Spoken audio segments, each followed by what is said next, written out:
వస్తే వినండి. భార్య బిజినెస్ చేస్తే భర్త సపోర్ట్ చేయండి, భర్త బిజినెస్ చేస్తే భార్య సపోర్ట్ చేయండి. ఇంట్లో ఉన్నటువంటి భార్యకు నేను చెప్తున్నా ఏంటంటే, ఖచ్చితంగా ఇక్కడ బిజినెస్లోకి వచ్చిన తర్వాత టైం దొరకదు. కావాలని ఇంటికి ఏం తీసుకురాకపోవడం జరగదు, టైం దొరకదు. మీరు చెప్పినవన్నీ మేము మర్చిపోతాం 100%. మర్చిపోము, కానీ టైం దొరకక షాపులు మూసేస్తారు కాబట్టి తీసుకురాలేము. వేస్తారనో? కాబట్టి అర్థం చేసుకోండి, మీరే ఆ చిన్న చిన్న పనులు చేసుకుంటే కనుక మీ హస్బెండ్స్ ఇక్కడ విజృంభిస్తారు. నెక్స్ట్ అక్టోబర్, డిసెంబర్, ఇక్కడ నవంబర్లో కారు తీసుకోవడం జరిగింది, బ్రీజా. నవంబర్ 11వ తారీఖు రోజు బ్రీజా కార్ వచ్చింది, 10,20,000 వర్త్.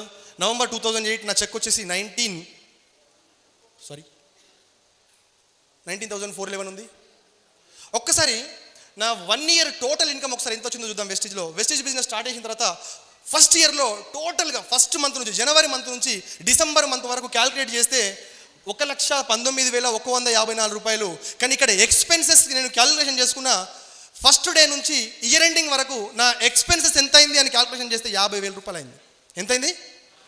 ప్రతి ట్రైనింగ్, ప్రతి మీటింగ్ నా టీం ఇందు గలదు అందు లేదని సందేహము వలదు, ఎందెందు వెతికిన అందందు గలదు. ఇప్పుడు దాదాపు రీజన్ ఏంటంటే, అలా ట్రైనింగ్స్ అండ్ మీటింగ్స్ నేను ఫస్ట్ ఇయర్లోనే పూర్తిగా కంప్లీట్ చేసుకున్నా. ఎక్కడ ట్రైనింగ్ ఉన్నా, ఎక్కడ మీటింగ్ ఉన్నా, డబ్బులు లేకపోయినా భార్య మెడలో ఉన్నటువంటి ఆ ఏదైతే గోల్డ్ ఉందో దాన్ని అమ్మి మరి నేను, ఎందుకంటే నాకు ఫస్ట్ నాలెడ్జ్ కావాలా, నాకు నాలెడ్జ్ వస్తే నేను టీంకి నాలెడ్జ్ ఇవ్వచ్చు అని చెప్పేసి ఆ నాలెడ్జ్ కోసం అండ్ నేను టీంని బిల్డ్ చేయాలి కాబట్టి నేనున్న ఏరియాలనే కాకుండా నాకు ఉన్నటువంటి నా సరౌండింగ్లో 100-150 కిలోమీటర్స్ దూరం కూడా నేను స్టార్టింగ్ నుంచి ఫీల్డ్ చేయడం జరిగింది. ఎవరు వచ్చినా రాకపోయినా అక్కడికి వెళ్ళి ట్రైనింగ్స్ ఇవ్వడం, మీటింగ్స్ చెప్పడం, నాకు ఇంకా తెలుసుకున్నదంతా కూడా మన వాళ్ళకి చెప్తూ ముందుకెళ్ళడం జరిగింది. అట్లా 50,000 రూపాయలు ఖర్చు అయినాయి.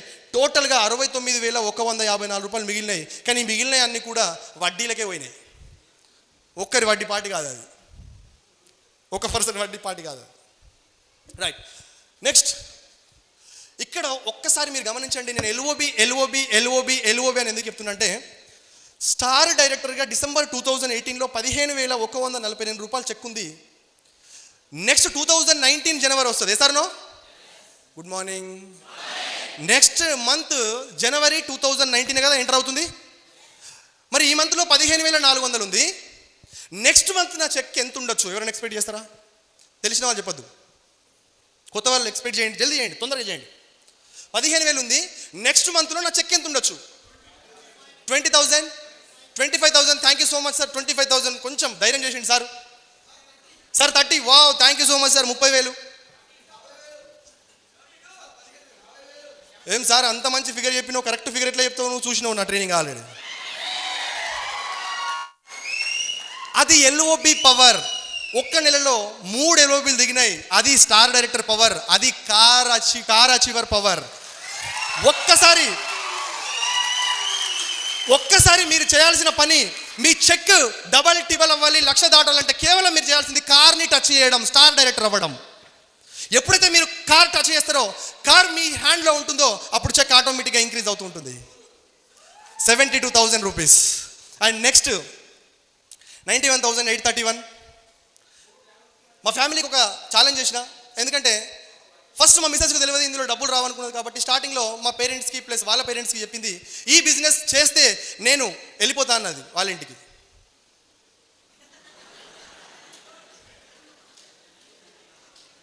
ఈ మాట అని వెళ్ళిపోయిన వాళ్ళు చాలామంది ఉన్నారు. నేను అప్పైనప్పుడు ఆ మాట అనలే, ఆమె 35 lakhs అప్పు ఉన్నప్పుడు అనలే, బట్ బిజినెస్ చేస్తేనే అంటుంది ఆమె. అర్థం చేసుకోండి, ఎందుకంటే ఇప్పటివరకే అన్నీ నువ్వు చేసి ఫెయిల్ అయిపోయినావు, మళ్ళీ ఇది పట్టుకొని పోతున్నావు, ఏడ ఫెయిల్ అయితే మన పరిస్థితి ఏంది అనేది ఆమె భయం. వేసారనో? కానీ ఇలాంటి మాటల ద్వారా ఎంతోమంది వెస్టీజ్ని వదిలి వెళ్ళిపోయిన వాళ్ళు చాలామంది ఉన్నారు. భార్య సపోర్ట్ చేయక నువ్వు బిజినెస్ చేస్తే నేను ఉండా అని కూడా చాలామంది నా టీంలో కూడా వెళ్ళిపోయిన వాళ్ళు ఉన్నారు, కేవలం వాళ్ళ మిస్సెస్ సపోర్ట్ చేయలేక. కానీ ఎప్పుడైతే నా మిస్సెస్ అర్థమైందో, నేను ట్రైనింగ్స్ మీటింగ్స్ తీసుకెళ్ళి కూర్చోబెట్టినో, అప్పుడు ఆమెకు అర్థమైంది కాబట్టి నాకు సపోర్ట్ చేసింది. నా ఆ రోజు ఛాలెంజ్ ఏంటంటే, చూపిస్తా నన్ను వదలండి అని నా పేరెంట్స్కి నేను ఛాలెంజ్ చేసిన, మా అత్తమ్మకి ఛాలెంజ్ చేసిన, ఆ కళ నెరవేరింది.